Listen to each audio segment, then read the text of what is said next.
This is a photograph taken by Arch Kimbrough. I don't know much about Arch Kimbrough. Most of it comes from this document. I don't know where this document comes from. It might be Harold Weisberg's archive. But I'm going to read this here. He, Arch Kimbrough, is a very patriotic Republican. I didn't get the idea that he is a bircher, etc. at all. He was sitting in the Blue Front Cafe just a block or so away when the president was shot.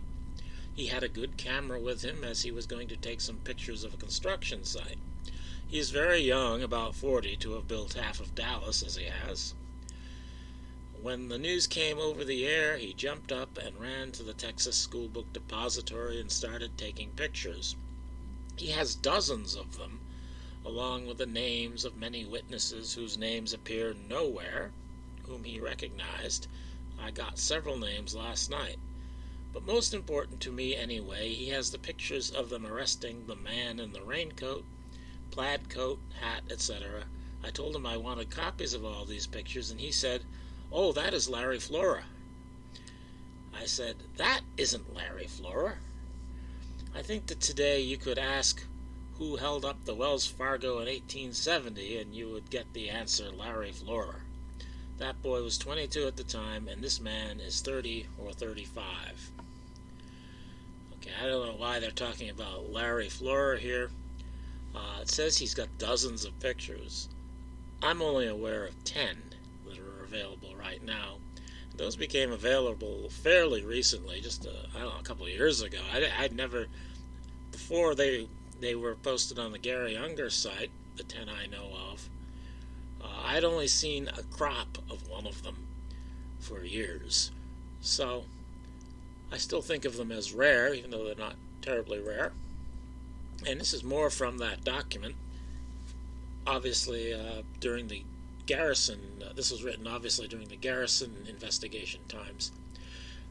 I didn't need to investigate Mr. Kimbrough. I knew who he was. Old Dallas, very prominent people. He owns a construction company. His wife is a sister to Dr. Giles, and she is a Hockaday graduate, etc. I called the minute I received your letter and talked to Mrs. Kimbrough. I thought she acted overly reserved with me, but she promised she would have him call me. Last night when he hadn't called, I called again. He was nice, but finally he said, "Mrs. I should put you straight. I wrote to Mr. Garrison in February twice. Today is the first reply I've had. And just a few days after I had written to him in February, Mr. Hugh Aynesworth called me and told me all about Mr. Garrison, and I am not interested in helping him. I said, Mr. Kimbrough, I don't know how well you know Mr. Aynesworth, but he has an uncanny way of showing up when people are about to offer assistance to Jim Garrison and telling them the thing they least want to hear. I don't know, but I have suspicion that you are a Presbyterian, and he explained that Mr. Garrison is about to accuse all the Presbyterians in Dallas of plotting the assassination. He chuckled and said, well, you are very close. My sister is married to one of the Rileys, who own Riley Coffee Company in New Orleans, and Aynesworth told me that Garrison was about to arrest the Rileys. Kimbrough was something of an amateur sleuth, and I'm going to read from a letter here, or from an FBI report, which includes a letter he wrote to the Assistant United States Attorney, Robert B. Ward, as an example of the sort of investigating he did, or research. Dear Bob, number 1, noticed death of John H. Blackman, Jr., 41, on 6/14/64.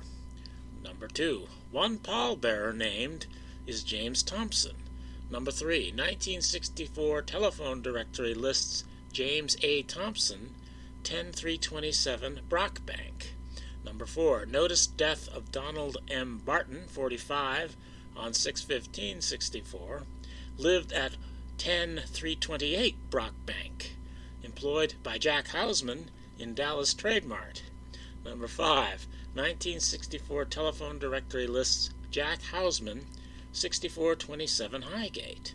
Number 6, noticed suicide of Lynn P. Atmar, 50, 6430 Highgate, on 12/3/63. Mean anything? And while to me, this looks very superficial and preliminary, like it might be a lead to check out, it sounds kind of superficial. And this is the kind of thing he did. I'm not going to give any more examples here, but he would use telephone directories and connect people, and use maps and connect people by where they lived and all that. That might be interesting, but all that I've seen from him is this sort of superficial stuff that doesn't seem that significant to me, except as a possible lead. So Kimbrough was a rich guy, a prominent Dallas citizen, a Republican, and he was related to the owners of the Riley Coffee Company, where, of course, Oswald did work in New Orleans in the summer of 1963. As for his photographs, I don't know anything about them regarding whether the FBI took possession of them or not. There's no story there that I've been able to find. So I can't say, based upon documents, whether or not the authorities would have had an opportunity to alter his photographs. Now, in this video, I'm going to talk about these 4 photographs of the Texas School Book Depository taken by Arch Kimbrough. And I have determined to my satisfaction the sequence in which these were taken based upon the shadows, and I paid particular attention to the shadow of that window I circled in red on the top picture. And we know, of course, the sun is moving basically from east to west in the sky, and therefore these shadows at this time will just start lengthening as time goes on. And people might argue that you can't, because of the quality of the photos here, that you can't really be sure, but I'm sure. You can see the shadows getting progressively longer up in that corner of the window there, from 1 to 4 as I have numbered them. And this numbering also makes sense if you observe the changing position of the cameraman. As revealed in the photographs, the camera position starts off west of the building. No, I said that wrong. The camera position starts off east of the building, and then progressively the camera is moving west until it gets directly in front of the building, which should be south of the building. So this sequence of photographs, as I determined from the shadows, is confirmed by the consistent changing of position of the camera. So apparently Kimbrough started off on the east side of the building, and as he took his pictures, he moved his position to standing directly in front of the building to the south. And as I demonstrated in my Hollering Gerry Hill video I made recently, there's also a time sequence concerning the windows that I have marked in red and green here. The one marked in red is where Tom Allier was filming from during the time that Deputy Mooney was hollering out the window the discovery of the sniper's nest. So in the first Kimbrough photo here, I can't tell whether or not the Allier window is open. The Hill window is certainly closed, so this is before Hill did his hollering, but I don't know about Mooney. In the second Kimbrough photo, the Allier window is open, but I can't see Allier in it. So this might indicate that Allier is just about to stick his head out, or it might indicate that he has just brought his head in. In any case, that window is open only, or I should say, Allier closes that window when he's done with it, So this is either just before or just after Mooney did his hollering. And in the third Kimbrough photo, we can see that the Allier window has been closed and the Hill window still hasn't been opened yet. So that means that this is in between the hollering events. That is, Mooney has hollered already and Gerald Hill has not yet. And in the fourth photo here, Allier's window, of course, is still closed, and Gerald Hill's window is open, and apparently Gerald Hill is in that window hollering now. So everything checks out on the sequence of these photos, and the only thing we don't have, oddly I think, is a picture of Mooney hollering, even though he must have hollered between the Kimbrough first photo and the Kimbrough third photo here.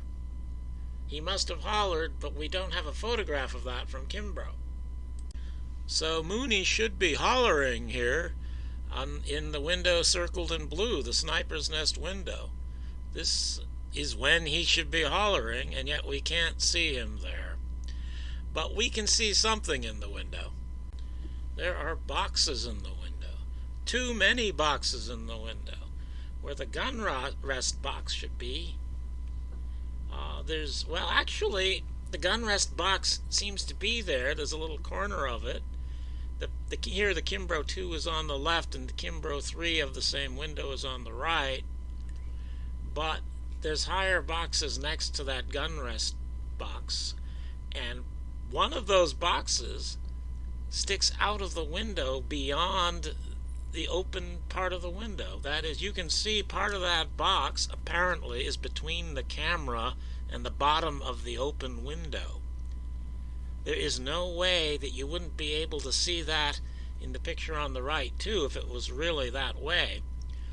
So what this means, I think, is that this image has been altered. The Kimbrough 2, as I'm calling it, the one on the left, has been altered by pasting in boxes that weren't really there in the original.